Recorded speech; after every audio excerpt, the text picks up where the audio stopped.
sont des centaines de citoyens qui ont effectué le déplacement du 28 janvier pour commémorer le retrait définitif des pays de l'Alliance des États du Sahel au sein des instances de la CEDEAO, une institution sous-régionale qu'ils estiment être à la solde des puissances impérialistes, en l'occurrence la France. Le président Assimi Goïta a donné un coq en jambe à la puissance colonisatrice. Le capitaine Traoré du Burkina l'a terrassé. Et le général Chani a donné l'estocade finale.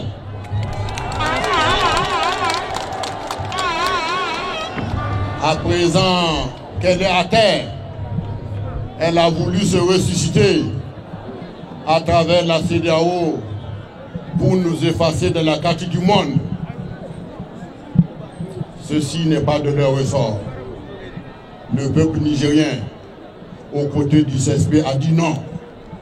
Ça suffit. Donc, ne parle plus de CEDEAO, c'est du passé. Nous sommes passés à autre chose. Ainsi, les citoyens nigériens apprécient vivement cette décision des autorités militaires qui constitue de leur point de vue un pas de géant dans la dynamique de reconquête de la souveraineté nationale et de lutte contre le néocolonialisme occidental. C'est un sentiment de joie qui nous anime aujourd'hui.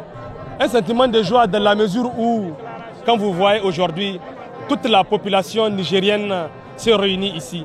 Hommes, femmes, enfants, pour une seule chose, pour notre souveraineté. Pour surtout montrer à l'opinion nationale et internationale que les pays de l'AES sont aujourd'hui sortis de la CEDEAO.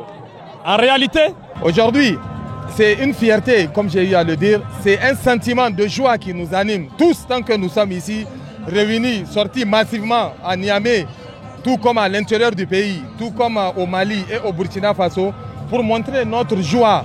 Parce qu'aujourd'hui, cette journée est actée et définitive. Les 3 pays de l'AES recouvrent définitivement leur souveraineté pleine et entière. Le principe que les États de l'AES se sont engagés dans la quête ou la préservation de leur souveraineté ne peuvent pas rester dans une institution féodée qui n'a pas d'autonomie ni financière ni morale, parce que tout ce qui doit être fait à la CEDEAO, il faut l'aval de certaines puissances. Et nous, on décide de nous-mêmes. On ne peut pas être dans une démarche qui ne nous arrange pas, qui peut porter atteinte à notre souveraineté. Il faut admettre tout de même que ce divorce des pays de l'AES avec la CEDEAO porte un coup dur à l'intégration africaine. Il incombe alors aux autorités de la CEDEAO et celles de l'AES de prendre des mesures nécessaires pour éviter les impacts négatifs de cette rupture sur les économies et les populations respectives de leur pays. Téléspectateurs, oui, s'il vous plaît.